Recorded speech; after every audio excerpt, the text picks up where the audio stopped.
And a week later, I received a piece from the South African Zionist Federation in Israel entitled "South Africa Almost Tops Anti-Semitism Charts." The Jewish Report article was based on a talk by a senior researcher at the Jewish Board of Deputies, who reported that South Africa had a relatively low rate of anti-Semitism. It was 10 times higher in the UK, France and Argentina, 15 times higher in Australia, and 20 times higher in Canada and Germany. The figures had been calibrated in terms of anti-Semitic incidents.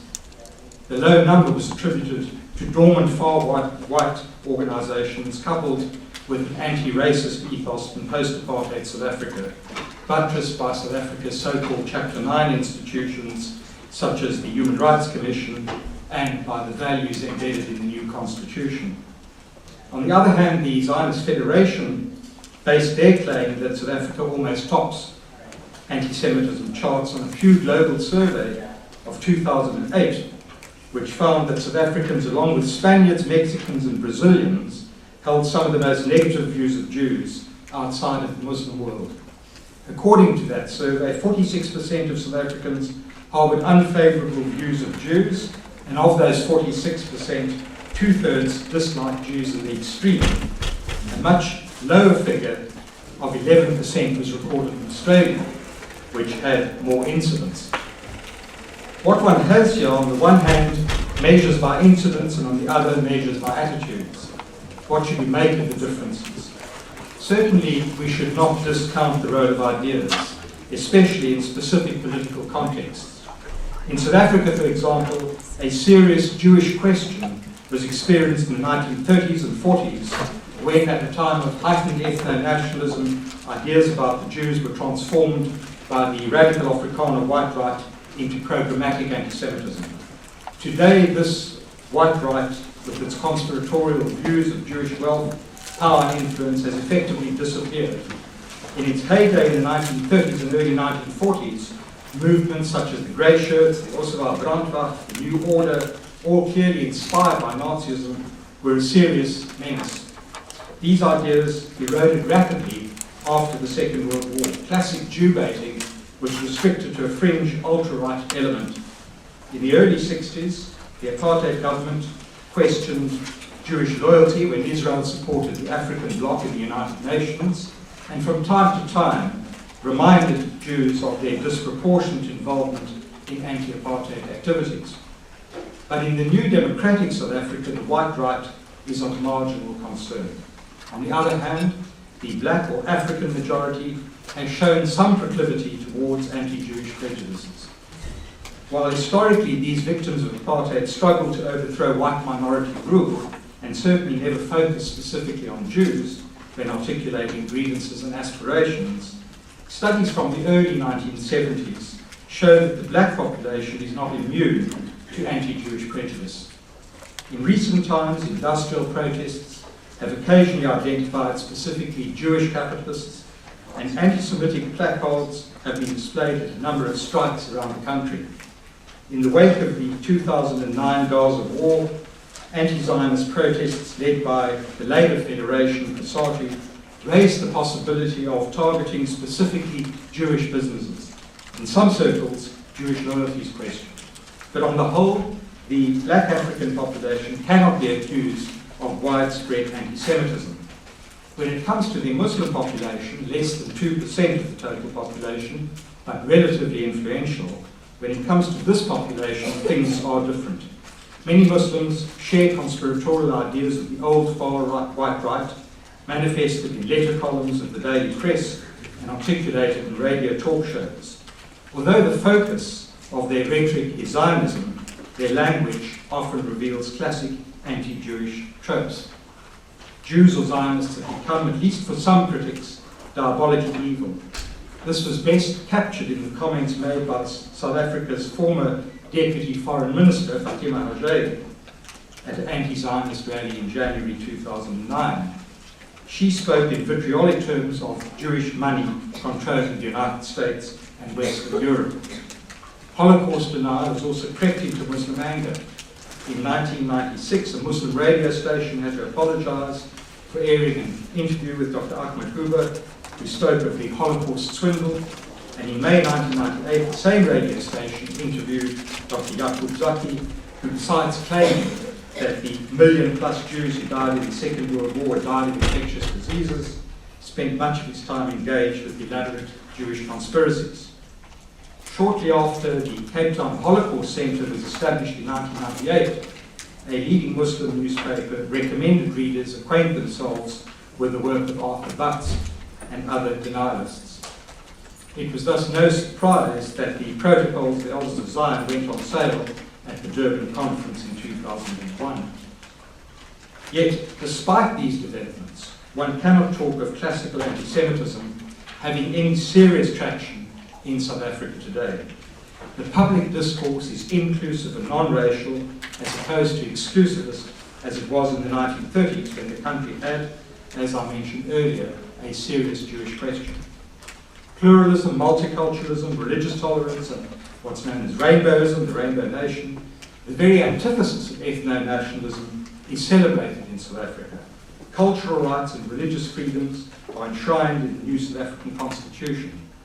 This has the potential to take the sharpness out of ethnic conflict while militating against anti-Semitism.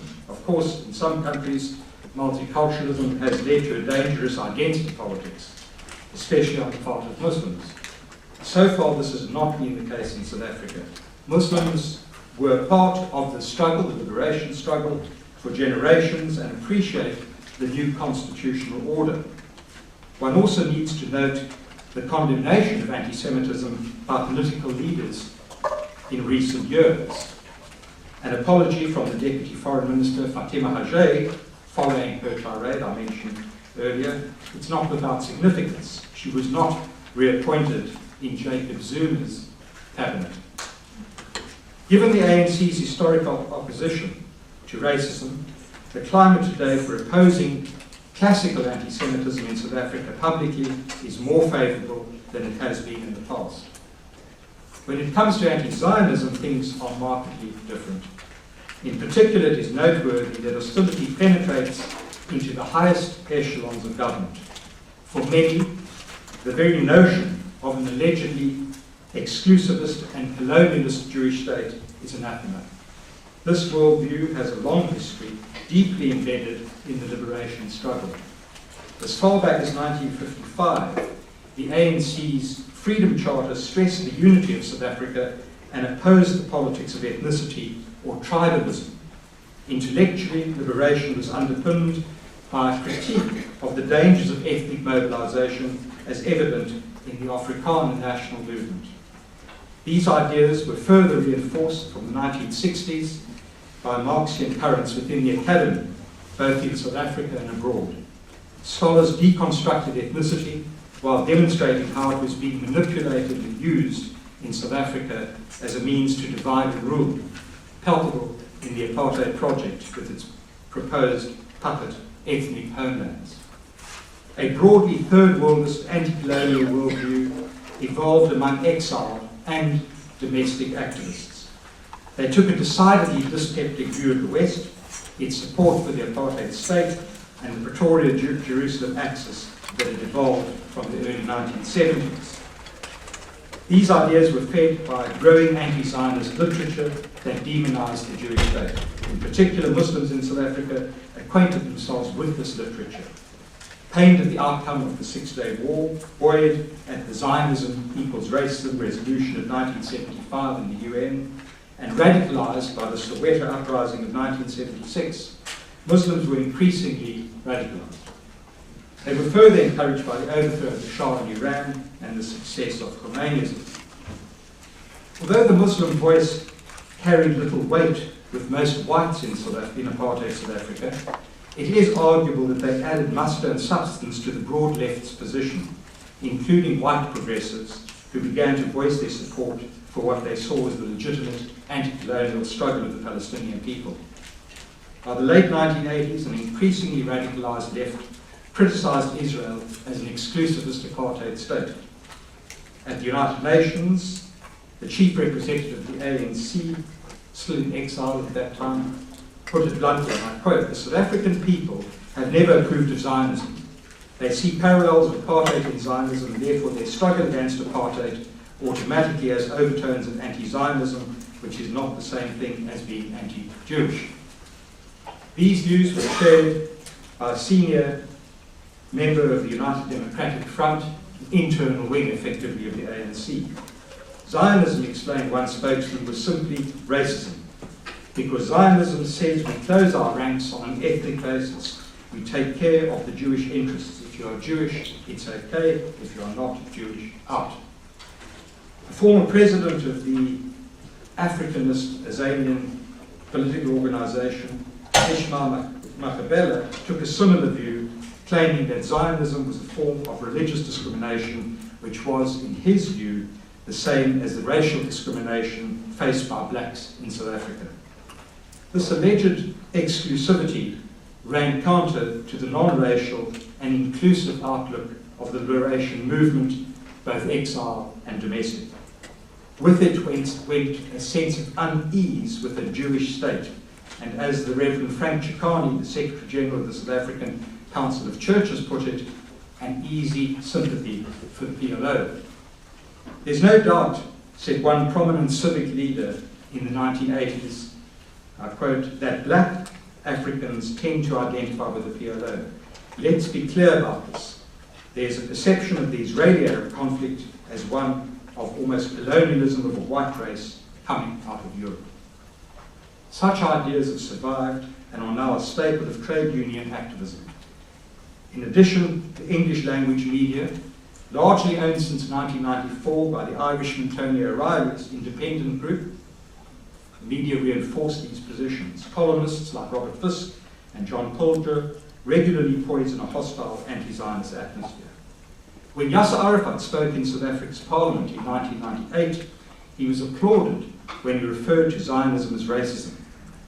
This despite the notion running counter to the ANC's stated position on the Arab-Israeli conflict, that is, accepting a Jewish state alongside a Palestinian state.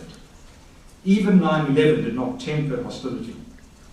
On the 23rd of October 2001, the Minister of Water Affairs, Ronnie Kasrils, a communist Jew, a member of the ANC underground for 30 years and a senior commander of its military wing, he read a statement on the Middle East in the National Assembly of Parliament during a special Middle East debate, which discussed a report of a fact-finding committee that had visited the Middle East.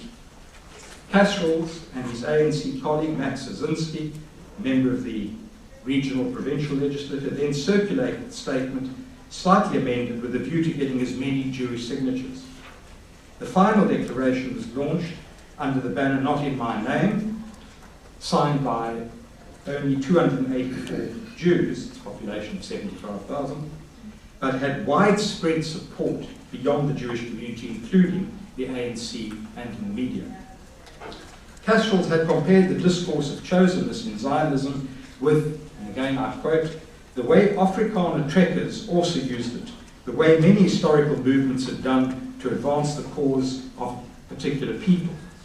It's an exclusivity which gives rise to racism and all sorts of negative things. This notion of exclusivity, manifested in the ethno-national state, has always raised problems for the left. It challenges a deep-seated universalism.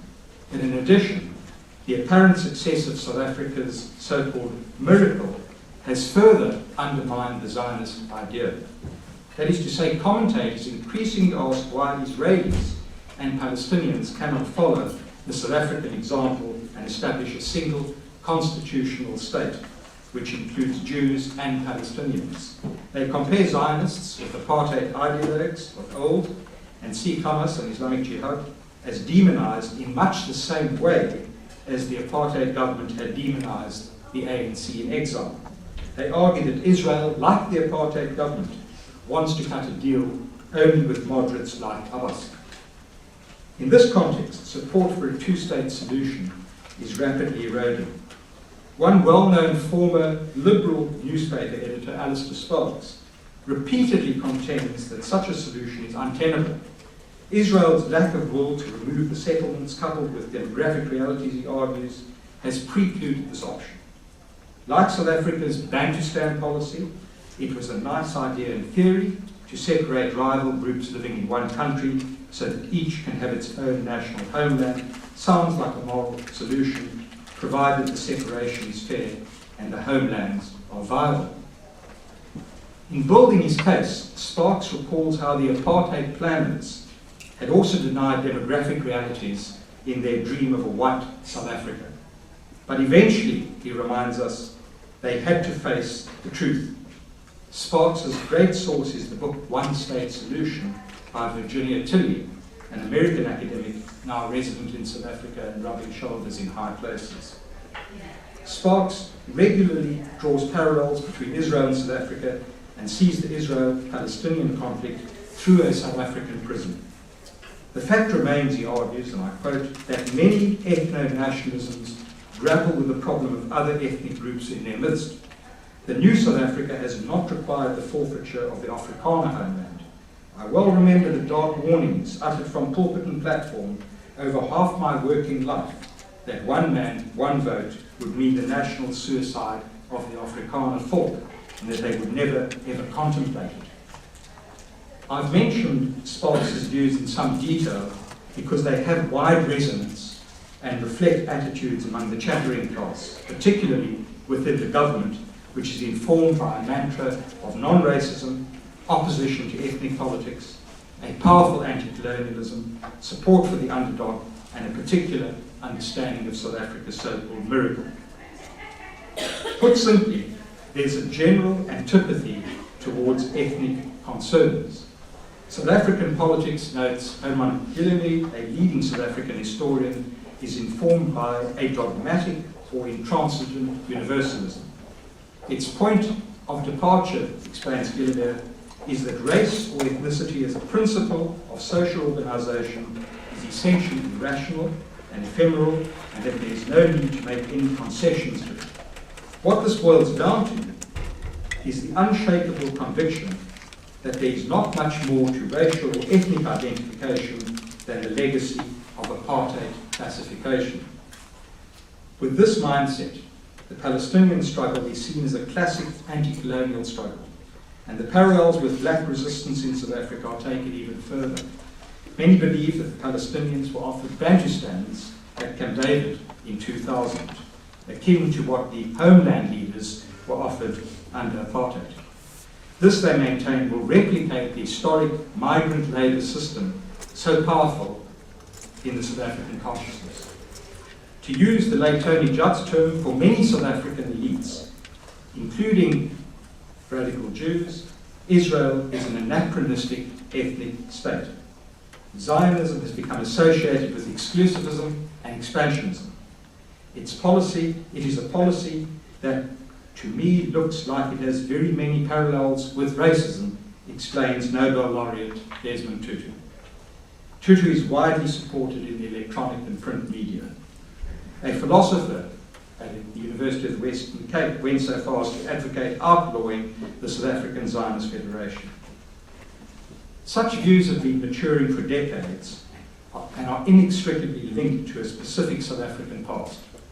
While the ANC's commitment to multilateralism and the United Nations ensures support for a two-state settlement, at least for the time being, it seems to me that elites driven and informed by activists, many of them Muslim, will continue to push for ties between Pretoria and Jerusalem to be cut. Yet it needs to be noted that a Pew Global Project Attitude Survey conducted in urban areas in South Africa in 2007 reported greater sympathy for Israel than for the Palestinians. The survey indicated that 28% of South Africans sided with Israel in the Israeli-Palestinian conflict, as opposed to 19% with the Palestinians. 19% sympathized with both the Israelis and the Palestinians, and the rest know where it was. Perhaps this is because the majority of South African blacks are Christian, with a deep attachment to the so-called Holy Land. It also needs to be said that the Muslim community is not monolithic. Many Muslims are progressive, emphasizing Islamic humanism and universalism. Others, of course, are conservative or Islamist at odds with religious pluralism and ecumenism. But there is a broad anti-Zionism, shared, as I've said, by many in the highest echelons of government. There are repeated calls, especially from activist groups like the Palestine Solidarity Committee and the Trade Union Federation, repeated calls to break diplomatic and trade relations with Israel. Hamas is popular among many Muslims. Only 2 months ago, a former Minister of Education and intellectual within the ANC, Professor Kader Asmal, called on the world to deny legitimacy to Israel. It is time to delegitimize this entity, he wrote in the weekly Mail and Guardian, while reflecting on the Goldstone report and the Gaza flotilla. The Thinker, an intellectual monthly recently founded by former President Mbeki's right-hand man, the Minister in the Presidency, Esop Ahad, included vitriolic anti-Israel comment in the latest issue. Memories are short. The drama of the Jewish suffering and the diaspora and the rebirth of the Jewish state have receded into the distant past. Regular television footage of Israeli forces in the territories, interminable talk shows dominated by anti-Zionists, and an outpouring of literature comparing apartheid South Africa to Israel continue to undermine the idea of a Jewish state. For many elites in South Africa, Zionism is a 19th century ethno-national movement caught off sides in the 21st century.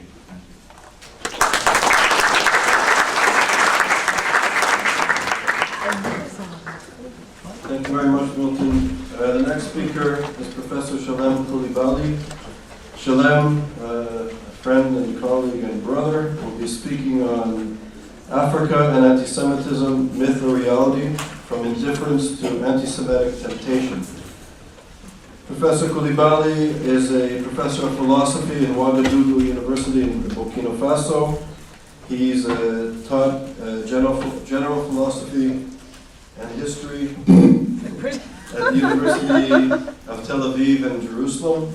And he studied, actually, he did his graduate degree in Cocody, University of Cocody in Abidjan in Ivory Coast, Côte d'Ivoire. And he did his PhD in philosophy in Paris at the Sorbonne, and is a student or disciple of Emmanuel Levinas. And he's in the process of creating an Emmanuel Levinas Center for African and Jewish dialogue in Ouagadougou. So, honored to have you.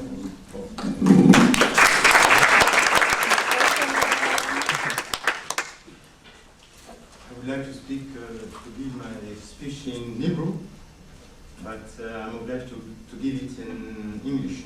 So you have to suffer a little with my French African accent. But saying that, I'm not outside of the important part of my lectures.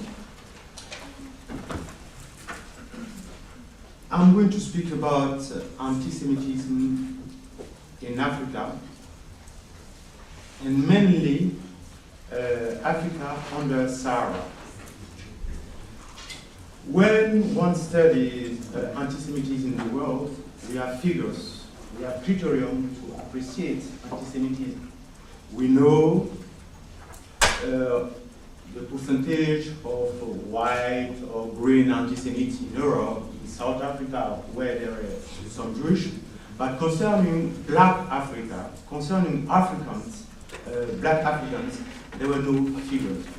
So my question is, if one puts the name Africa as a continent face to the world's anti-Semitism, if one is going to speak about myth, or is going to relate reality and give some evidence that show that Africa as a continent under Sahara is also concerned with anti-Semitism and the change of old anti-Semitism. So my lecture will be in 2 parts. The first is the subtitle of my title, From Indifference to Anti-Semitic Temptation. What that means is here I want to show the relation between Jewish and African in history. We can resume these relations in 3 parts. The first part can be say that it concerns ignorance, indifference. And the second part, that means that we start from antiquity to the modernity. And from modernity, it means from 1190 to nowadays, Africans and Jewish face themselves. They stop ignoring each another and start a conflict. And that conflict includes antisemitism. But speaking about black antisemitism, the problem is what kind of models we can use to evaluate, to appreciate black antisemitism. To do so, I want to take the black Africans diaspora antisemitism. That means that I will take into account the first Africans diaspora in Western society. That means America. And after America, I will consider the Africans in Europe. And my question is how the black anti-Semitism went from America to Europe. How some extremists, black Africans, start to build their own vision by teaching some Africans, no Arabs, but black Africans. The third part will concern Africa. My question is, I remember, if nowadays we have such things that we can call black African anti-Semitism. Here I will consider some elements. First of all, I will take into account the relation between Africa and Israel, and I will consider also the relation or the vision of some Africans concerning the problem of Palestinians. Thirdly, at the end, I will try to see if concerning Africa, we cannot make another evaluation of the concept of Jewish. Because there is some claims, there is some peoples, some ethnic groups who claims to be Jewish, or they identify themselves to Jewish. So if we are fighting anti-Semitism, what we are going to do with them? Not only the people in Zimbabwe, in Mali, in Rwanda, in Ghana are claiming or identifying themselves to Judaism, but there are converted people also become Jewish.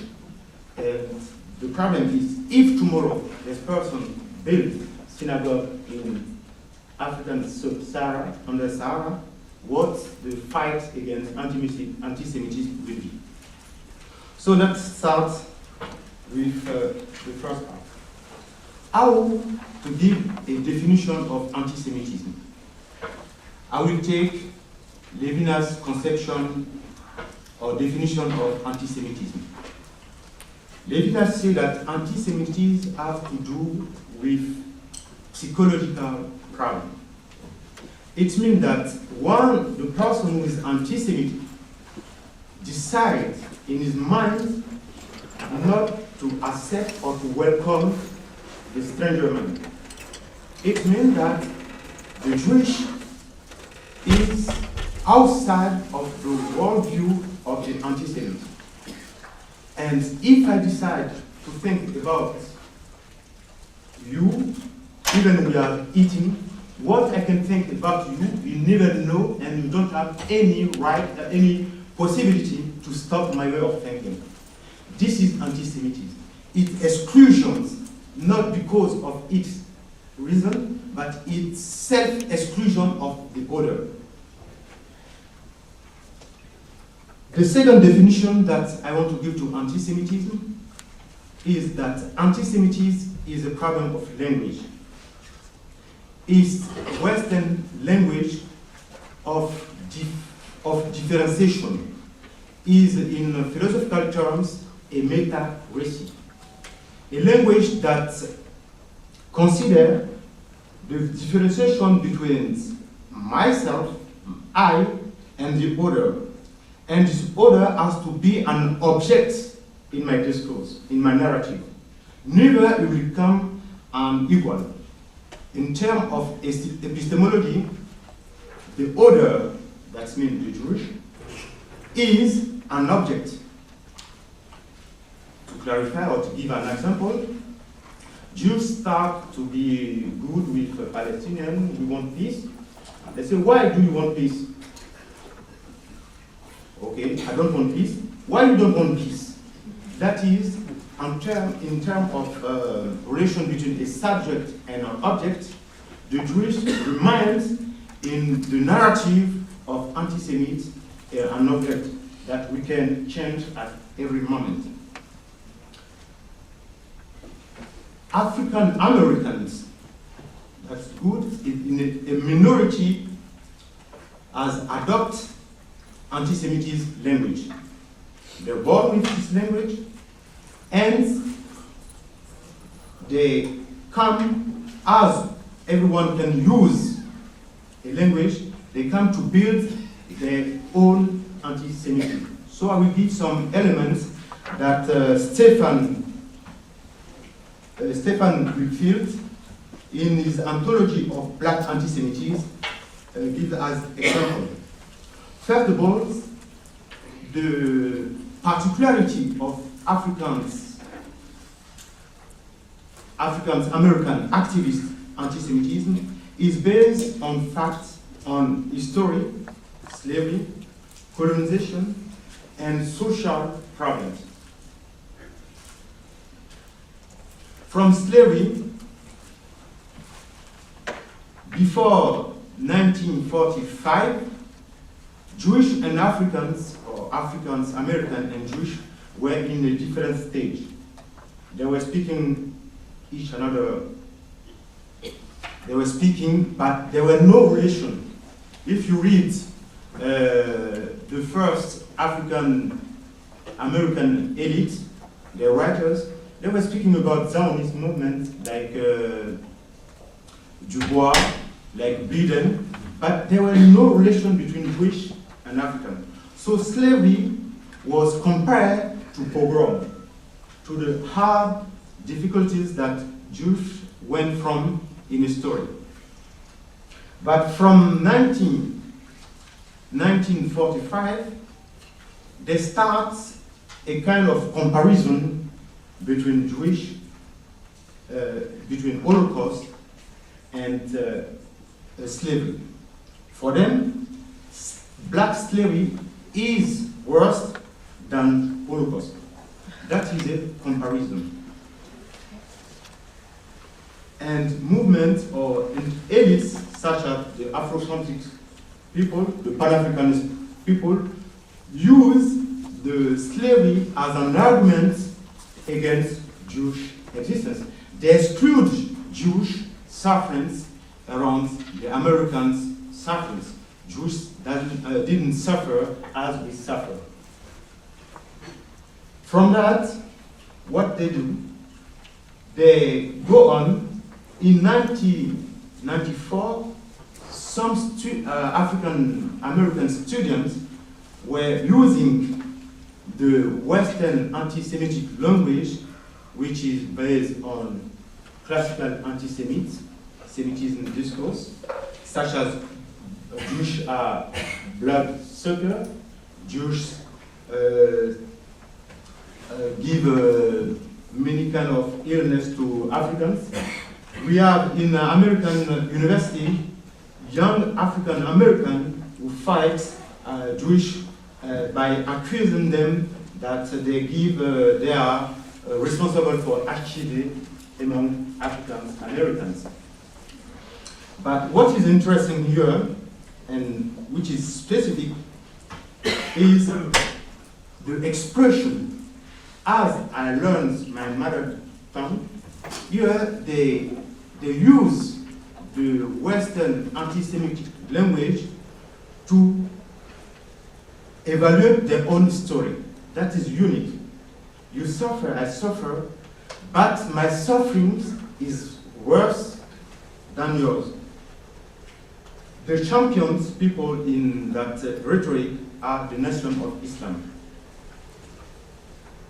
Their propaganda didn't stop in America.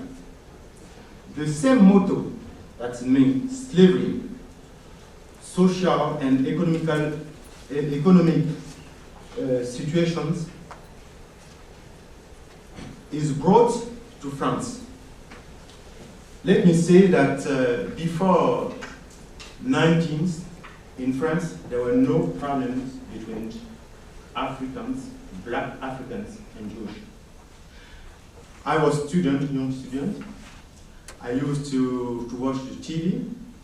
What we heard at that moment, it was Le Pen was every time fighting Jewish, accusing Jews lobby to control France. That is the discourse from 30s, before the Shoah.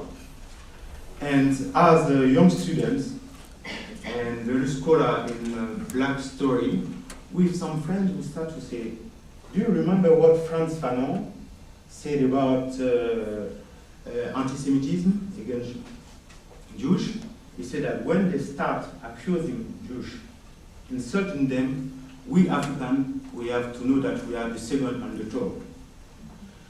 When in 1994 in America, American students were fighting Jewish, we and some friends, we create an association to discuss with Jewish by taking into account the problem of slavery, colonization, and memory. It's not easy to work with Jewish and Africans, mainly to try to put them together. In the context of African Americans, Gates, one of specialists of African study, put it like this. The new anti-Semitism among African Americans comes like a fight among African Americans themselves. It's a problem of elite. They want one elite, one part of the elite want to control the mass of African Americans. But I don't accept this definition, this perspective. The reality is that in the context, from my point of view, Jewish and Africans in America, they are fighting for the state. Everyone wants to be in the light, in the center of the theater.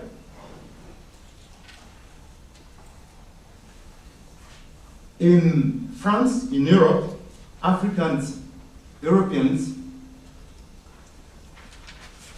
start at the end of 19 to adopt the rhetoric of African Americans extremism.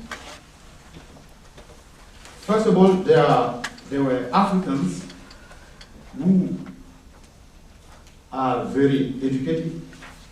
They know all the work of Kwame Nkrumah, so that means they are Pan-Africanists. They know the work of Diop, that means that they know Egyptology. They start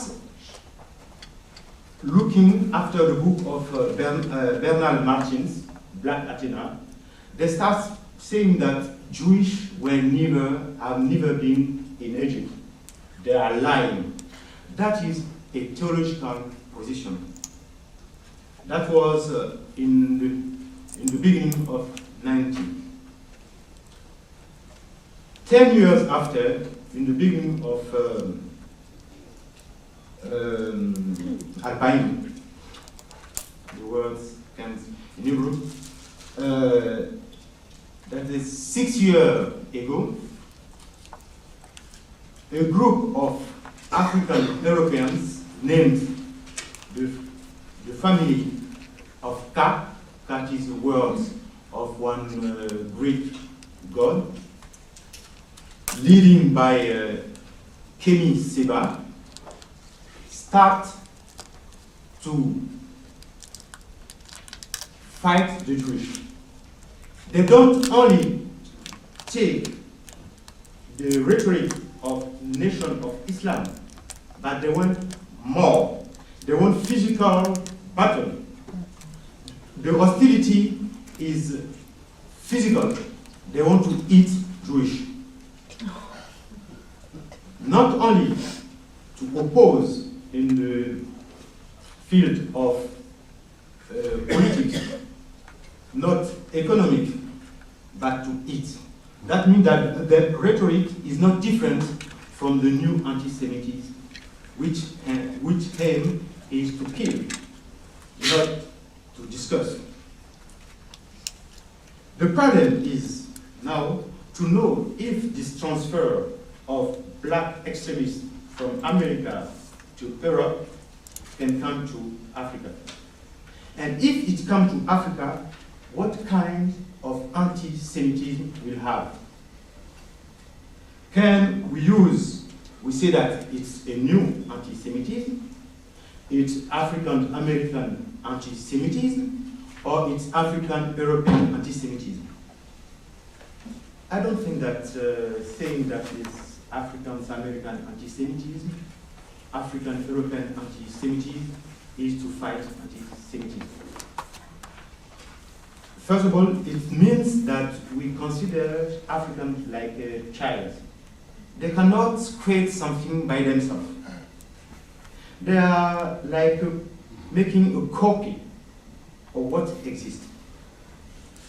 I want just to give you some example that it's possible in Africa that we make it the transfer of anti-Semitism in its new forms in Africa. First of all, let's say African Israel are like a couple. Before they met, they try to discover each another. And after they get married, the reality sometimes leads them to separate. Mainly, Africa and Israel start the loving party with Kwame Nkrumah, Golda Meir, who was named by African elite, a part of African elite, Mama Africa. But that is a long time ago. The new generation don't have anything to do with Mama Africa. Africa was seen as a third part who can make a junction between Palestinian and Jewish. But it comes that nowadays, African by themselves, as independent states, adopt by themselves to politicians, to leaders and NGOs. They have adopted all the discourse, anti-Zionist discourse. Here is the manifestations 6 years ago in Dakar.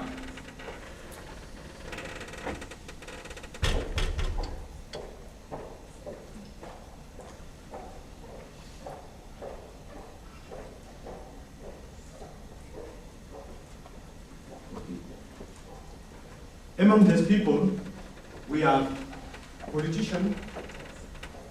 Among these people, we have politicians, students, illiterate persons, and common persons. The newspaper APA Dakar quote les représentants du gouvernement sénégalais,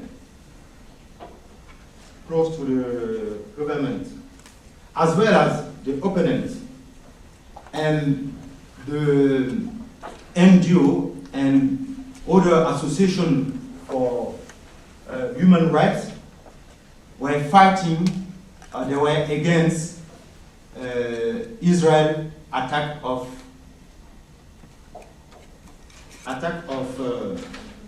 Lebanon. What are the words against Israel? They say Israel aggressions. The state, Hebrew state, is a mother state. Why did they attack civil people? and they hand it, they write it, we are all for Hezbollah. What I'm saying as new anti-Semitism in African sub-Sahara has to be joined to the former anti-Semitism, which is Christians anti-Semitism and Islam anti-Semitism. Both are growing in Africa. In Nigeria, Christians and Muslims are fighting. The problem of the new anti-Semitism in Africa sub-Sahara will come from another side. It will come from those who claim or identify themselves to Israel. First of all, in Zimbabwe, there is a tribe named Lemba. There are like 80,000 people. Some have been converted to Judaism. They have their synagogue. They pray with our books. During that times, they have problems because they were considered like Jewish and the supporter of Israel. In Mali, there is a group, an ethnic group. They create an association, Zahor, led by Aïdara. He claimed that they are from Jewish African converted to Judaism. Now they are looking for their roots. Third, in Rwanda, all the discourses of anti-Semitism, new anti-Semitism rhetoric, has been used to kill Tutsi. In Ghana, the House of Israel also claimed and identified himself to Israel. My question is, why, concerning Africa, we don't have people? Why we didn't work to really evaluate, to estimate the growth of anti-Semitism? If tomorrow, those who are identifying themselves to Israel, those who are converted to Israel, build their own synagogue, should the fight against anti-Semitism exclude them or include them? That means that Jews are facing a kind of universalization of Judaism. We go back to the 2nd century, where in Egypt, some Greeks convert to Judaism. Today, to deal with anti-Semitism under Sahara, we have also to see or to foresee that Judaism is not going to die, but is going to become strong and strong. That is another fight, if we are able to take into account this Jewish or this new conception of Jewish or Jewish identity, including converted to Judaism and those who are enemies and they identify themselves to Judaism. To end, I will quote some things from a work of a man from Rwanda. He said, since we have been talking about latent anti-Semitism in Africa, it is not that when in Rwanda everything has been possible, has been used to compare Tutsi to the Jewish, and they killed them because they were considered like falasha. So that means like the Jewish, black Jewish. Thank you.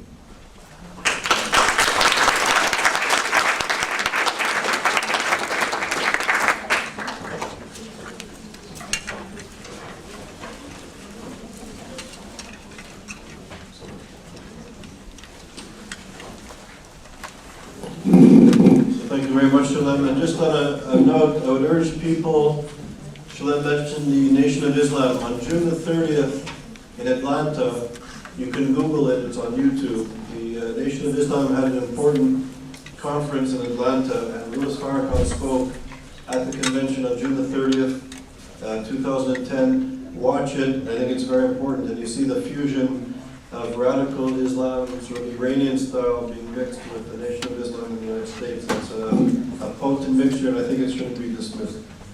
So thank you, Shalom. Next speaker is Sami Epel, who will speak on Chavez's conversion from active as all sorts of important projects where he helps people who are disadvantaged living in Venezuela and Caracas. So it's an honor to have you.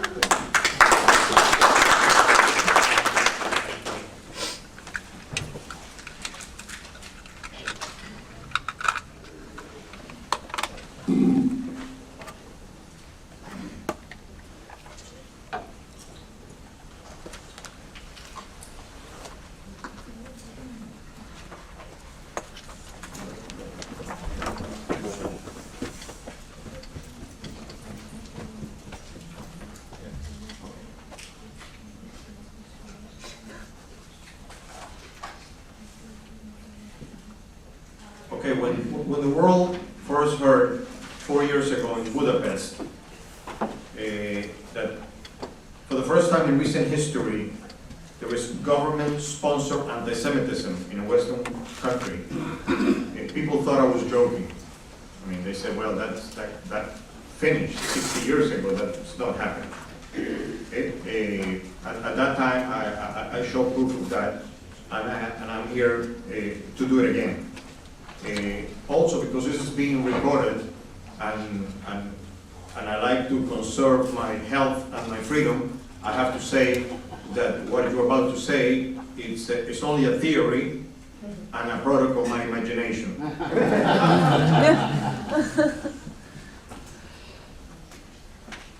Having said that, let's start with this presentation that has a particular name.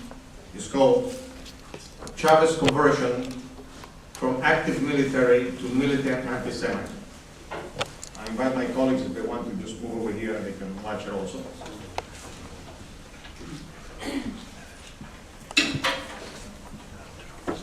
Okay, how this happened. Okay, in 1992, Chavez led a coup d'etat. Actually, it was 2 coups d'etats, and he was in prison and spent 2 years in jail in YIISA prison. He was pardoned, and here's when the first event comes in.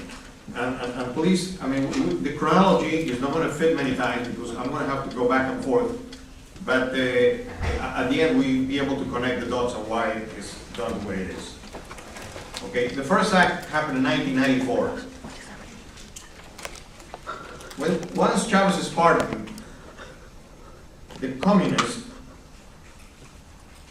take him to Cuba, where he's received at the head of at the bottom of the stairs by Fidel Castro with head of state honors, and then he's cheered at the National Theater of Cuba.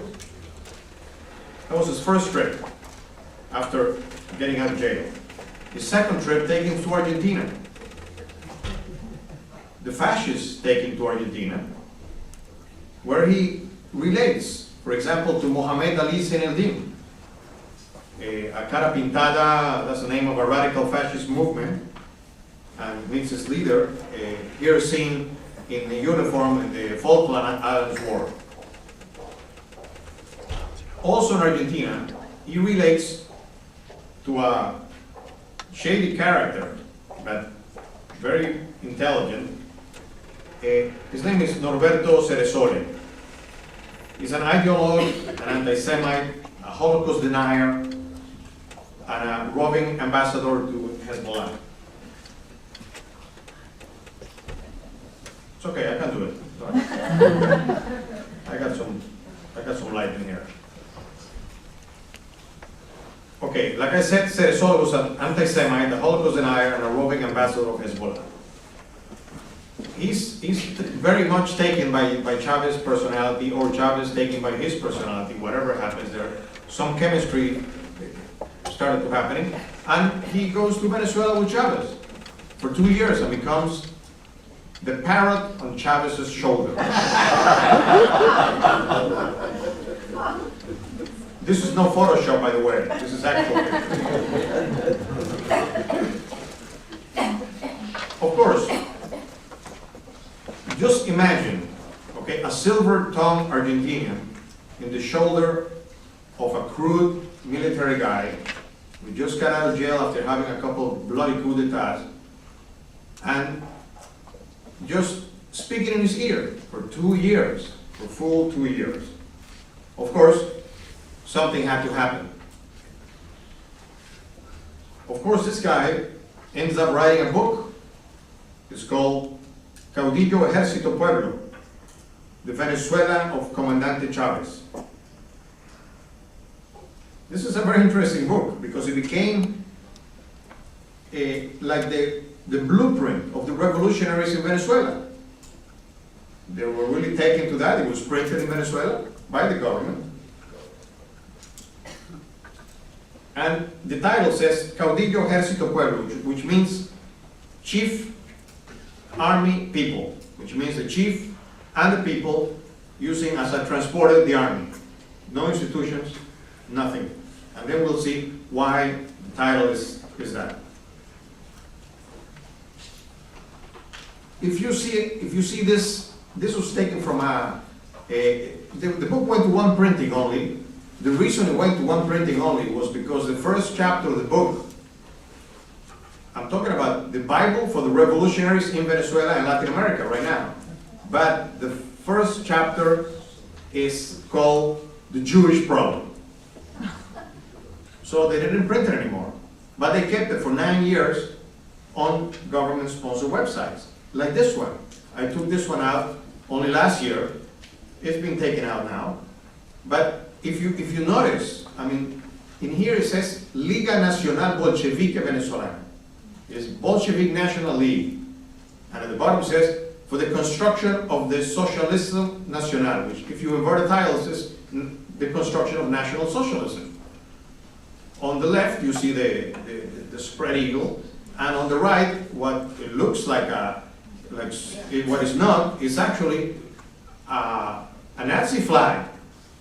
But instead of having the swastika in the middle, it has the Soviet equipment in there. What does this actually mean?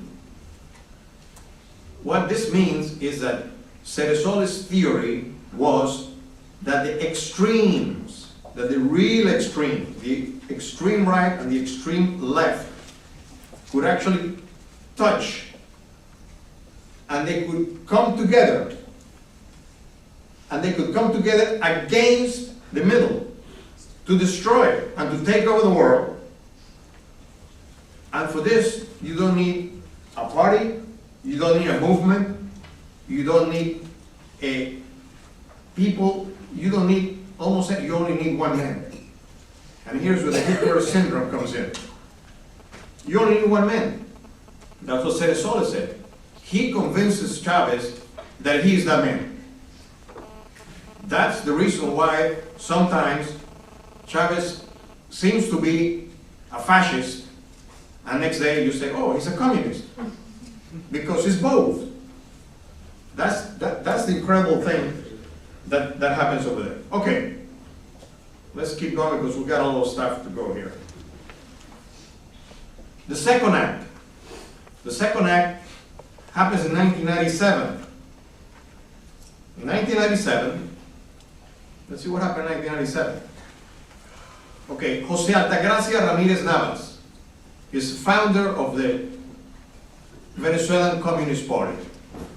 Of course, as a good communist, he names his 3 sons Vladimir, Ilich, and Lenin. Now, Ilich would become very famous as a codename terrorist named Carlos, better known as the Jackal.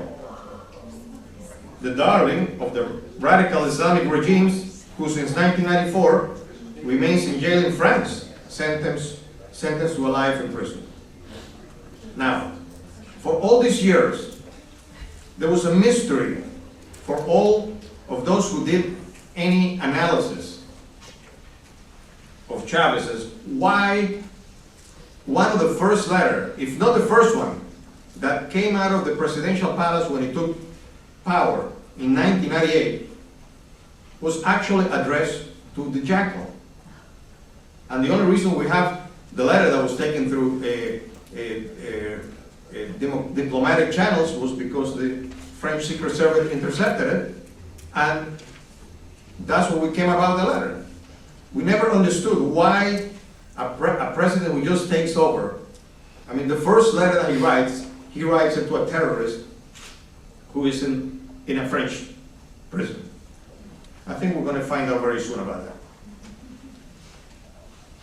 Also, he gives orders to his people in the embassy in Paris to take care of the jackal, to take care of his expenses, to take care of his lawyers. By the way, one of his lawyers was the same one that defended this guy that was taken out of I forget his name. Klaus Barbie. Klaus Barbie, that's right. The same lawyer that defended Klaus Barbie was hired by the Chavez regime to actually defend this guy.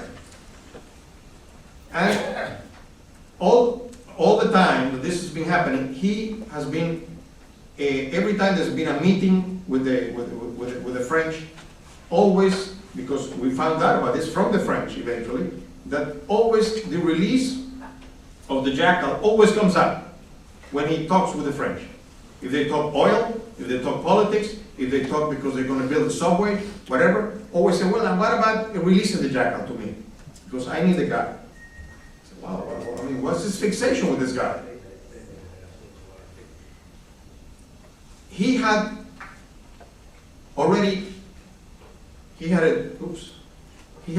this guy ready to be released to him at one time, only a couple of years ago. He was going to trade him for Ingrid Betancourt. Ingrid Betancourt was in a prison by the Colombian guerrillas for 6 years. And Chavez had actually negotiated her release, and she was going to be traded for the jackal. The jackal was going to go to Bolivia, supposedly to spend the rest of his term in Bolivia. Now what happens? Well, Ingrid Betancourt was released in a spectacular move by the Colombian army that immediately the Chavez government said was orchestrated by Mossad. This caused Chavez to actually break relations with Colombia to a high cost to Venezuela. I mean, if we read about it, we know that this is actually been happening, you know. And also, of course, the continued assault against Israel and the international project to delegitimize the state of Israel. The reasons for this are now only beginning to show. Now let's go to 1997 to see if we can figure out why this happened. 1997, Chavez had 2% of the polls. 2%. And he had to borrow money. He had to actually borrow money to put gas in the Volkswagen to go anywhere. Enters his friends at the Communist Party, founders of the Communist Party, and they decide to activate the Islamic connections of Carlos Ilich Ramirez, the Jackal. Of course, he agrees, and all of a sudden, the Chavez campaign is awash with money in 1998, to the point that he did not accept he actually did not accept in 1998 that anybody would give him money for the campaign. Because he said, oh, he wanted to remain pure. He had tons of money, it was incredible. He won the election because he had a lot of money. Now,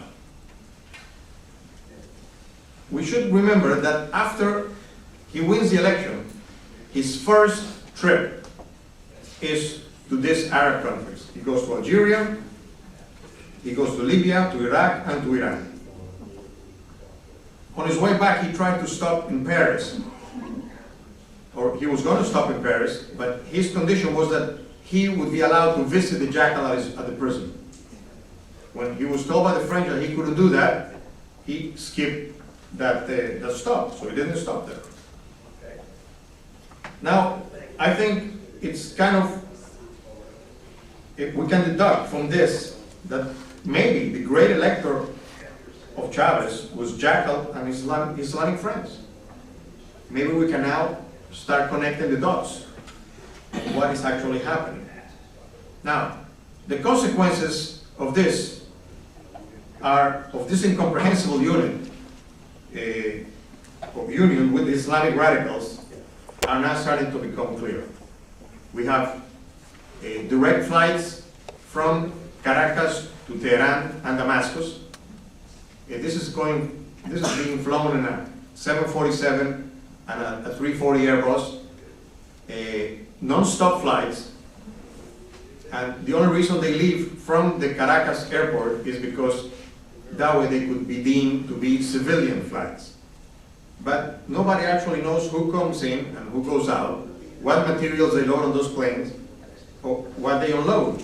It's actually a mystery till the day. As a matter of fact, we tried in the community to book a flight to say, well, let's find out if this thing actually flies over there and it carries regular passengers. And we said, yeah, this in a hotel run by the government, there is an agency that will sell you the tickets, the only one. And we go over there and we say, listen, we want to go on such and such date. Like, for example, the 3rd of July. And they say, no, we only have a ticket for the 15th of September. I said, okay, well, so the 15th of September. I want to come back then the 25th of September. So no, we only have a flight to return the 25th of December. I said, okay, eventually we said, you know what, let's try this. Okay, fine. Give me the ticket for September and I'll stay there for 4 months and come back in December. Okay? They said, okay, it's $8,000. So what are you talking about, $8,000? I mean, I could go with the Lufthansa and fly over there and Air France, do the same thing for $1,000. Well, so you understand that they don't really are interested that you actually fly there, or with them anyway. Now, what's happening there? They can move from there, they can move people.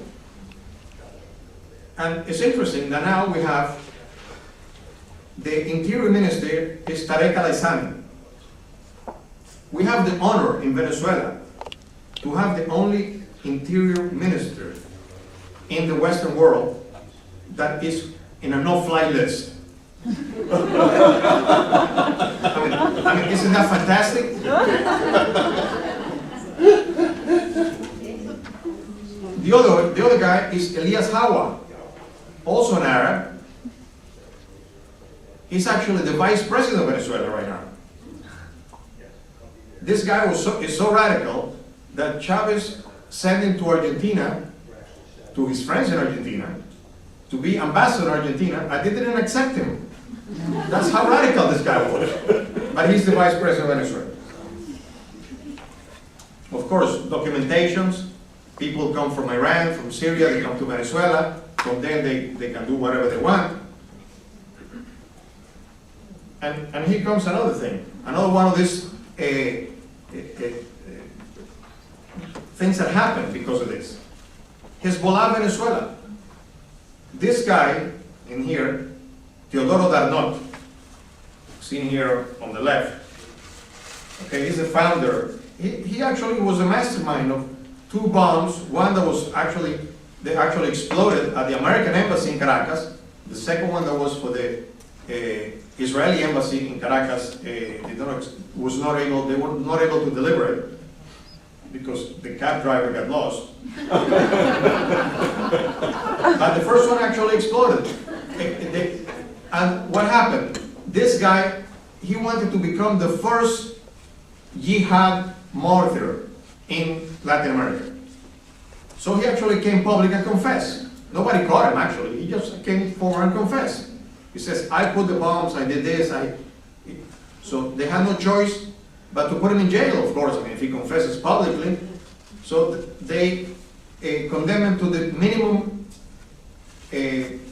sentence in a terrorist charge, which is 10 years. And he will probably be out anytime. Now this happened in 2006. So he will probably be out because good behavior anytime. But what happened? The guy is not in jail. I mean, he is running Hezbollah Venezuela from the political police headquarters in Caracas. He's there. I mean, we actually got a newspaper guy that is a friend of us to visit him in there, and he said he took that picture. He took it with a cell phone actually, in his cell, and he said the guy has computers, has fax machines, has cell phones. So he runs Hezbollah from the Venezuelan political police headquarters. Wonderful. Now, this picture on the left could have been taken in Gaza, or could have been taken in the southern Lebanon, but no, was taken in Caracas. This is one of the paramilitary groups that actually that run around Caracas, armed, and they are supporters of Chavez, and they are supported by Chavez. On the left, on the right-hand side, well, why not sell Mein Kampf at the Caracas airport? This picture was taken there. Now, Chavez is now a hero in the Arab world. The consequences for our hemisphere are unpredictable, or maybe they are predictable. I'm going to show you a video now. Please, it's subtitled because it's in Spanish. So please pay attention to the subtitles so you could understand what's I hope it runs. Whoops. Yeah. What happened? Just a second.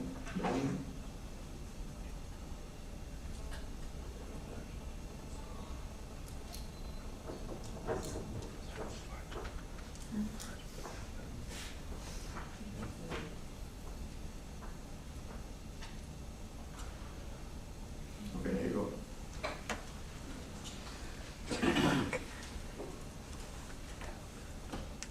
Algo muy sencillo, no estamos subestimando a los pueblos del Medio Oriente, simplemente que en Venezuela la lucha es distinta, la lucha va a ser de cuerpo a cuerpo, combate cara a cara, de aquí serán derrotados, porque nosotros en cada barrio, en cada esquina, en cada caserío, en cada bloque, en cada cloaca, o en cada esquina, habrá una trinchera de lucha y derrotaremos, al igual que lo hizo Vietnam, al ejército norteamericano.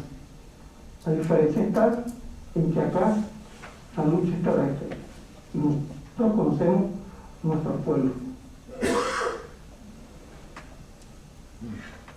Evidentemente que no somos organizaciones sociales y de lucha, al igual que la FARC-EP y que el ELN, Ejército del Pueblo. Bueno, evidentemente que para nosotros es un honor y un orgullo. Una vez en unas entrevistas lo reafirmamos, el sitio más humilde, más honrado y más heroico de Francia es el calabozo donde está el comandante Iris Ramírez. Desde acá, nuestro saludo a nuestro hermano, a nuestro compañero, y consideramos que esa debe ser la actitud de cualquier internacionalista o de cualquier revolucionario que sienta dolor ante cualquier injusticia en el mundo, como lo manifestaba el comandante Ernesto Che Guevara. Un saludo más sobre todo al pueblo de Palestina, al pueblo del Líbano, a redoblar la yihad, lucha diaria, constante y sistemática, que no le pertenece solamente al Medio Oriente, sino a los pueblos del mundo. La lucha no solamente es religiosa, la lucha no solamente es política, sino que la lucha es contra el imperialismo norteamericano y los imperialismos aliados, como es el Estado terrorista y sionista de Israel. Contra ellos, todas las organizaciones del mundo unidos para derrotarlos, con las armas y las armas, con capucha, sin capucha, por hay que atacarlos donde quiera que se encuentren, así sea en sus casas.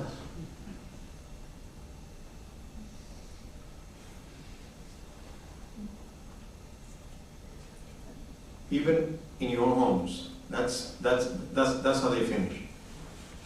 I mean, this is a group that everybody knows who they are. I mean, we actually send the Interior Minister their names of everybody and who they live, where they live.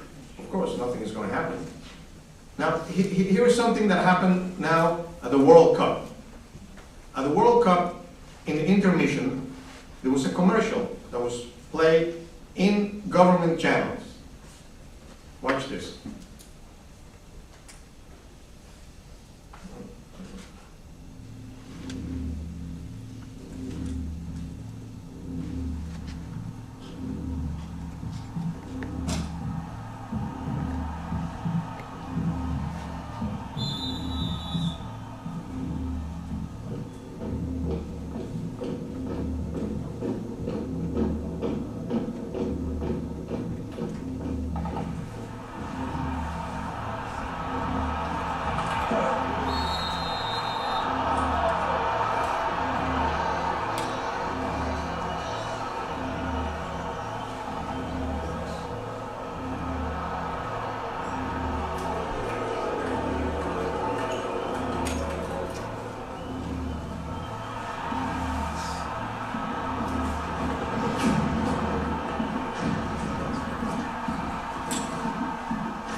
So there you have it.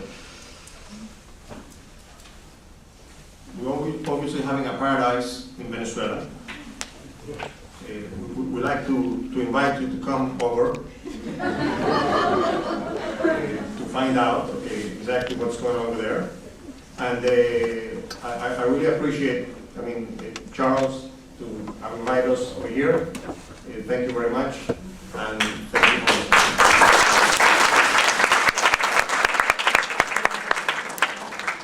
Aren't you scared? I am scared. So Sami, thank you for a powerful and important presentation. And it really connects a lot of the dots that we've been discussing here for the last 2 days.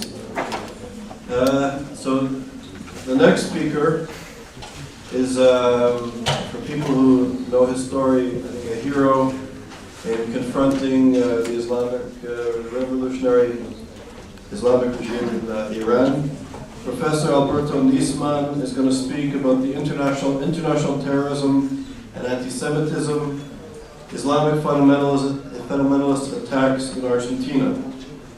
Professor Nisman was the general prosecutor in Argentina, the general prosecutor in the terrorist attacks against the Argentinian Jewish Community Center, in which many people were killed.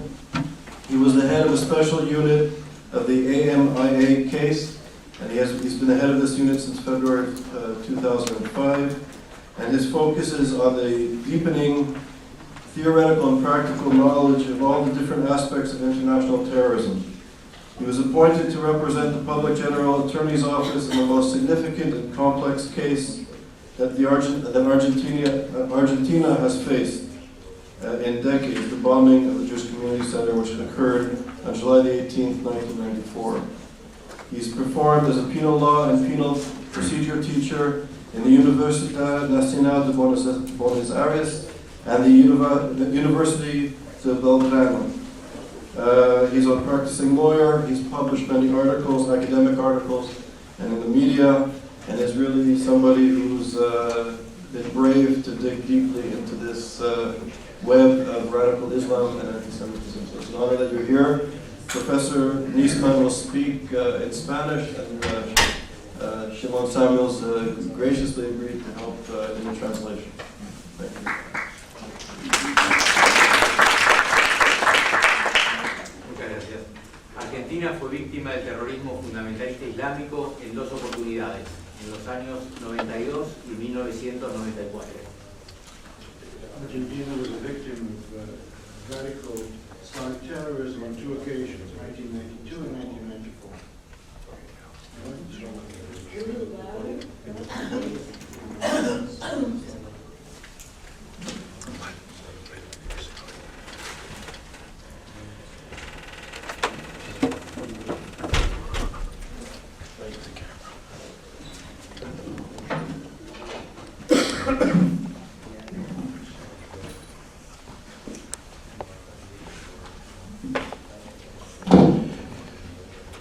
En el año 1992, el atentado fue a la sede de la Embajada de Israel, y en el año 1994, concretamente el 18 de julio, a la sede de la AMIA, donde el atentado dejó 85 muertos y más de 300 heridos. Este es el hecho que a mí me toca investigar. These two terrorist attacks were first in 1992 against the Israeli embassy in Buenos Aires, secondly in 1994 against the Jewish Cultural Center, the AMIA, in which 85 people died and over 100 were injured. Luego de varios años de investigación en el atentado a la sede de la AMIA, pudimos lograr probar que el mismo fue ordenado, planificado y financiado por las máximas autoridades de la República Islámica de Irán. Later we were able to substantiate the fact that both of these attacks were ordered and planned by the Islamic Republic of Iran. La decisión de cometer este atentado se tomó un año antes, el 14 de agosto de 1993, en la ciudad iraní de Mayab. The decision to make these attacks took place on the 14th of August 1993.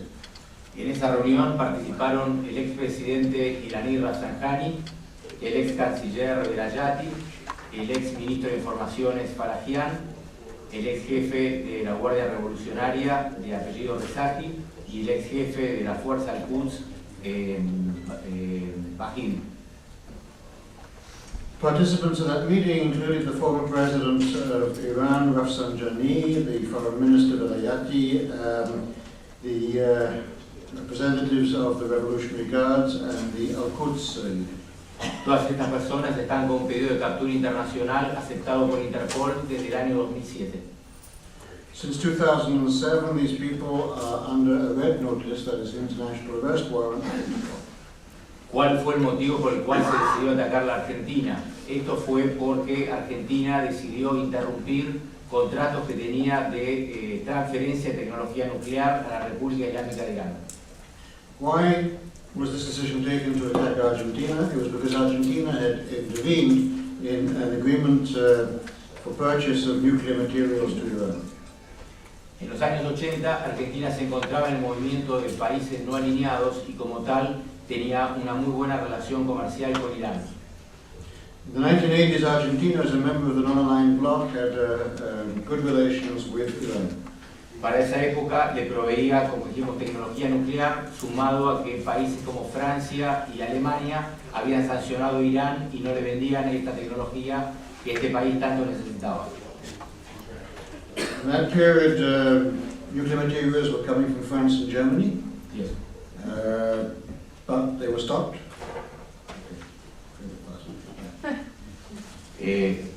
Durante esa época también hubo muchos técnicos iraníes que se capacitaron en el Instituto Balseiro en Bariloche, un instituto de avanzada en materia nuclear en Argentina. During that period, many Iranian technicians were being trained in an institute in Bariloche, in Argentina. Instituto Balseiro. Una vez que asume el gobierno de Carlos Menem en los años 90, hay un cambio en la política exterior y se decide que Argentina, por consejo de Estados Unidos, interrumpa estos contratos de suministro de tecnología nuclear. With the arrival of President Carlos Menem, there was a change in Argentine foreign policy, and the United States requested that the sale of nuclear materials to Iran be stopped. Esto ocurrió en noviembre de 1991 y al poco tiempo se comienza a preparar el primer atentado, el atentado contra la Embajada de Israel en Buenos Aires. The decision to stop the trade was in November 91, and this led directly to the decision to attack the Israeli embassy in 1992. Luego de este atentado, Argentina decide que estos contratos que habían sido suspendidos, decide convertir la suspensión en una cancelación definitiva y al poco tiempo comienza a prepararse y a idearse el atentado contra la sede de la AMIA. A little after the attack on the Israeli embassy, Argentina decided to convert the suspension of this trade of nuclear materials to a full cancellation, and that's where the decision was taken to go on to the second attack. El brazo ejecutor de este atentado fue, como lo hace habitualmente Irán, que se valió de su brazo armado, la organización terrorista libanesa Hezbollah. The executive arm of this attack was chosen by Iran. Its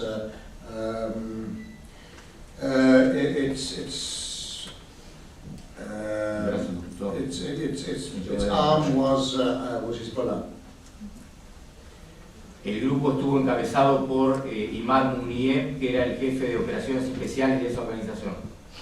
The commando group was headed by Imad Mounier, who was known to be,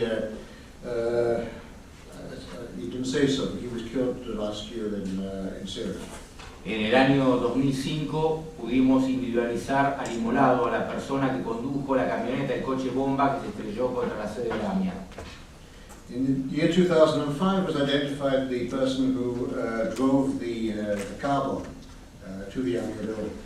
Viajamos a Detroit, donde vivían y viven dos de los hermanos del inmolado, y obtuvimos las pruebas restantes que nos faltaban para acreditar estas circunstancias. In the year 2005, Dr. Nisman went to Detroit, where the two brothers of the person who drove this truck, who was burnt in the explosion, were living, and there they got the evidence that this was in fact the person.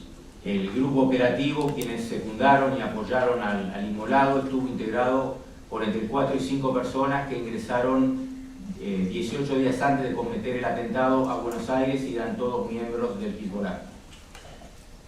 The commando group consisted of 5 to 6 persons who entered Argentina 18 days before the attack. They were all from Hezbollah. En Buenos Aires hubo una persona que tuvo un rol preponderante en este ataque, que fue el ex agregado cultural de la Embajada iraní en Buenos Aires, Moshen Rabbani. A pivotal role in this attack was the former cultural chargé at the Iranian embassy in Buenos Aires, Mohsen Rabbani. Rabbani participó en la reunión de 1993 en Mayat, donde se tomó la decisión. Él fue quien llevó el blanco, la decisión de atacar la sede de la AMIA.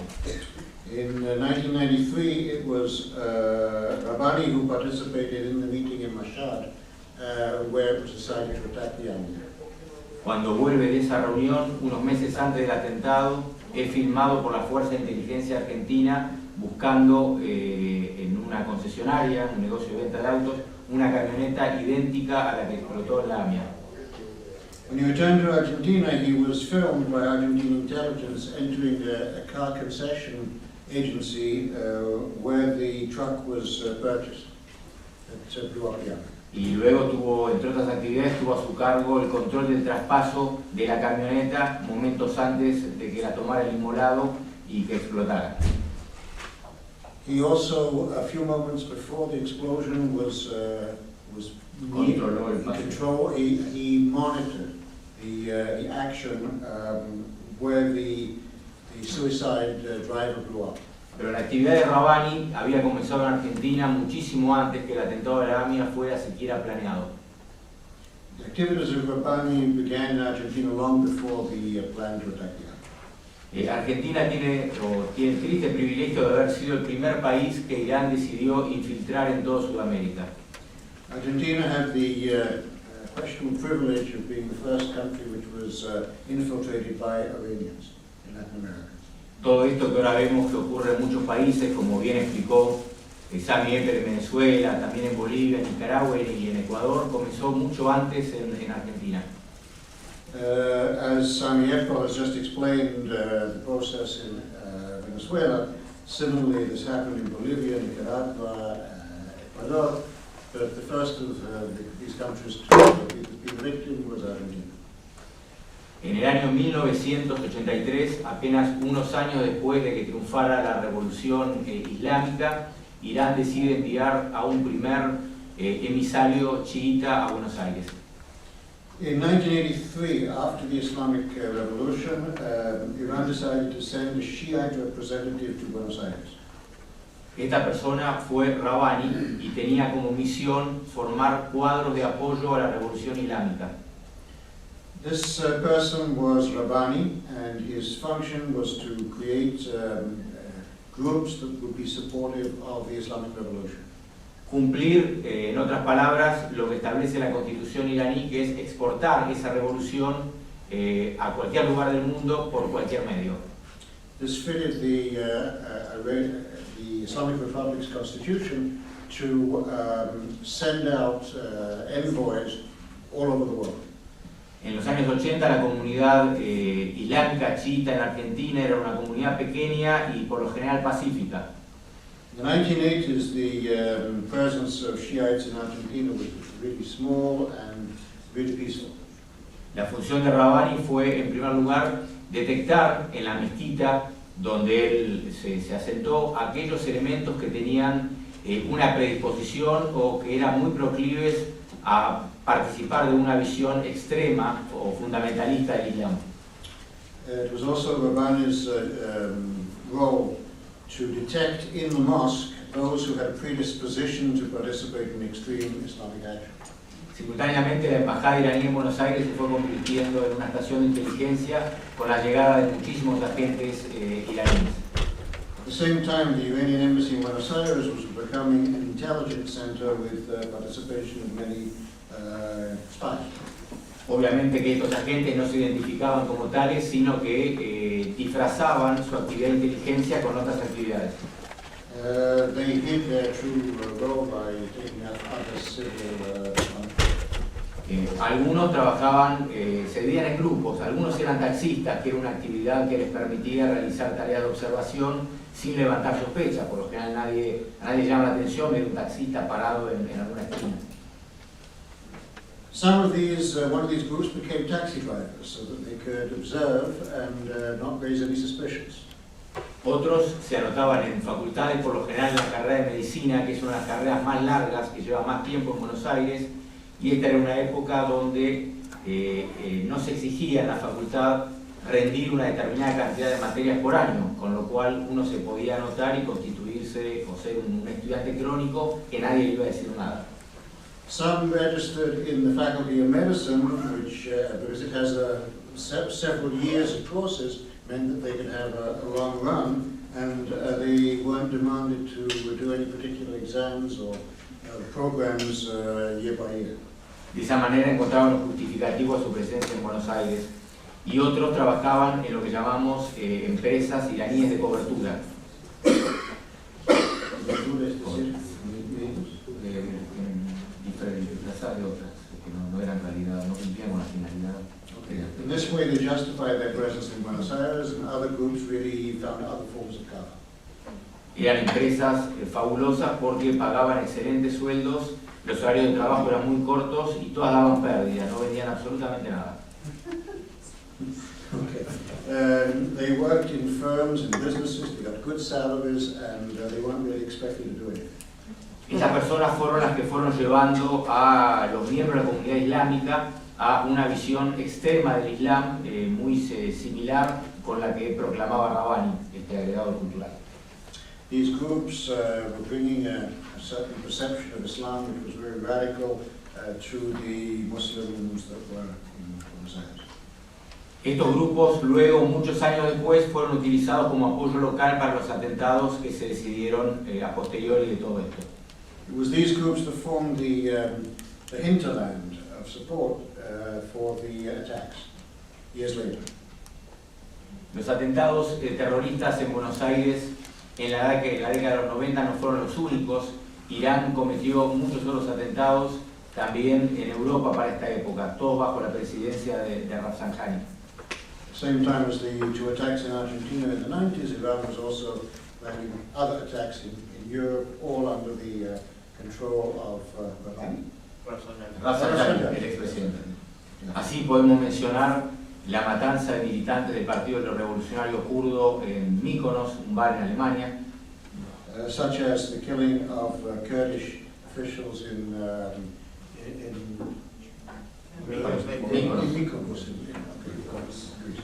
El asesinato del disidente iraní en Francia, Chapur Bakhtiar. The assassination of the former Iranian leader Bakhtiar in Paris. En Suiza, otro disidente iraní de apellido Radjavi. And another dissident in Switzerland. Radjavi. Todo esto fue determinado no por los servicios de inteligencia, sino por la justicia de los respectivos países, Francia, Alemania, Suiza. These were really controlled by the ministers of justice. Por los tribunales superiores de justicia de ese país. Highest level of the courts in each país. Y en todo se determinó lo mismo, que la mecánica, la forma de toma de decisión fue igual, con este grupo que integraba el expresidente y otros miembros que actuaron en la ciudad de Mashhad para el atentado de Lamia. La mecánica fue igual en cuanto a la toma de decisión para los restantes atentados. The decision-making process for these attacks were exactly the same as in the case of Argentina. Decisions were taken by the same people in the city of Mashhad. La actividad terrorista iraní no se limitó a estos años y ha seguido, y recientemente lo hemos comprobado con un caso concreto acá en Estados Unidos. Also during those years, there was even an attack in the United States. Hace aproximadamente 20 días, un jurado de Brooklyn encontró culpables a 2 ciudadanos de Guyana de intentar volar los tanques de combustible del aeropuerto Kennedy.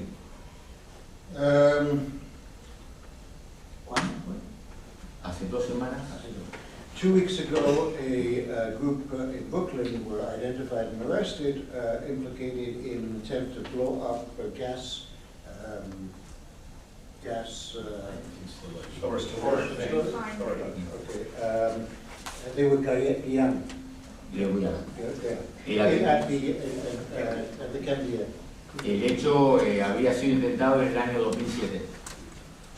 This attack was in 2007. Del juicio surgió que uno de los responsables, uno de los condenados de apellido Kadir, desde el año 80 era un agente de inteligencia iraní. During the trial, it came out that one of the name Kadir, had been involved in such actions. Un agente de inteligencia iraní. And was an intelligence agent of Iran. Se secuestró documentación que probaba que desde el año 1980 enviaba información sobre las Fuerzas Armadas de Guyana y otras circunstancias más al embajador iraní en Venezuela.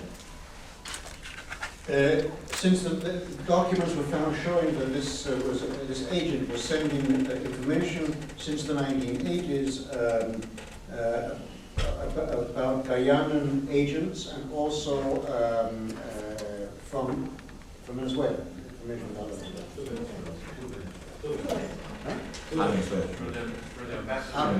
We're sending material to Venezuela. En el año 2007 fue allanada la residencia de Kadir, que fue un parlamentario y un alcalde de una provincia de ese país. Fue allanada por el FBI. Okay, the FBI in 2007 invested the home of this Guyanan who was a city councillor of some small town in Guyana. En su casa se encontró muchísima documentación que probaba que era un agente iraní y fundamentalmente que tenía contactos desde hacía más de 15 años con Rabbani, el cerebro del ataque en Argentina. They found documentation which showed that indeed Qadir was an agent of Iran, and that he had been in contact for the past 15 years with Rabbani, the person responsible for the Amir. Actualmente, mientras yo estoy acá, mi equipo de trabajo en Buenos Aires está analizando justamente esa documentación secuestrada y que prueba que hay mucha relación entre un atentado y otro, fundamentalmente por el mismo grupo de iraníes que estuvieron detrás del mismo. At this very moment, Dr. Nisman's team in Buenos Aires is analyzing this material in order to match up and show the connections between the various attacks. Volviendo al atentado en Argentina, hemos obtenido, como ya dije, de Interpol la máxima prioridad de búsqueda de 8 iraníes, pero Irán se niega a entregarlos. Returning to the Amir attack, Argentina managed to receive from Interpol the maximum, highest level of arrest warrant and demand for extradition, but Iran is unresponsive. No los entrega, los protege en su país y le da cargos públicos. Iran protects them in their own country and has given them political positions. La provocación llega a un punto tal que una de las personas que está con máxima prioridad de búsqueda, Bahiri, que mencioné, que era el jefe del grupo Al-Quds, fue nombrado ministro de Defensa y se pasea tranquilamente hoy por varios países del mundo. The most sought after of this terrorist group, Bahiri, has been placed by Ahmadinejad as Minister of Defense, and therefore he is now immune to travel abroad. Simultáneamente que Irán desoye los reclamos de Interpol y de toda la comunidad internacional, penetra, encontró una puerta de ingreso muy fácil a América Latina. At the same time as Iran rejects these arrest warrants, it is penetrating freely into the Americas. En estos vuelos de los que nos hablaba Eppel, que cubren la ruta Teherán, Damasco, Caracas, ingresan, de acuerdo a la información que tenemos, miembros de Hezbollah, miembros de la Guardia Revolucionaria de los Padarans y miembros del grupo Al-Quds. On those flights which Sami Akbar described, agents are coming in through from Tehran, through Damascus to Caracas, of Hezbollah, of the Revolutionary Guard and the Pastorans, who are the Al-Quds group. The Pastorans are denoted by the United States as terrorist organizations. Recientemente el Pentágono, hace aproximadamente 2 meses, ha obligado un informe donde da cuenta de todos estos ingresos de personas que vienen indudablemente a instalar redes terroristas y a realizar tareas de inteligencia en América Latina. According to the Pentagon, some 2 months ago, said that these groups have come to set up terrorist networks throughout the Americas. De la información que contamos, sabemos que en estos vuelos no tienen que realizar trámites migratorios ni aduaneros. According to the information that we have, these flights do not have to pass through immigration or customs procedures.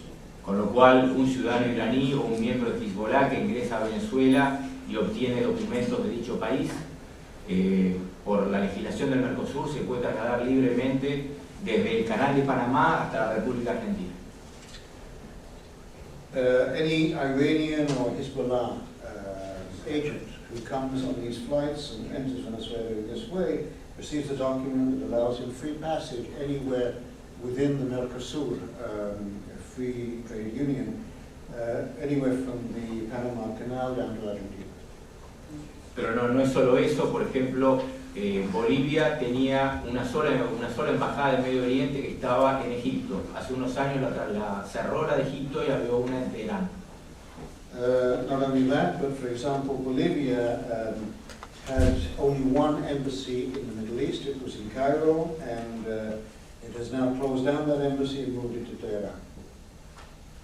Nicaragua, en términos geopolíticos, es un país menor, tiene la embajada iraní más grande de todo América.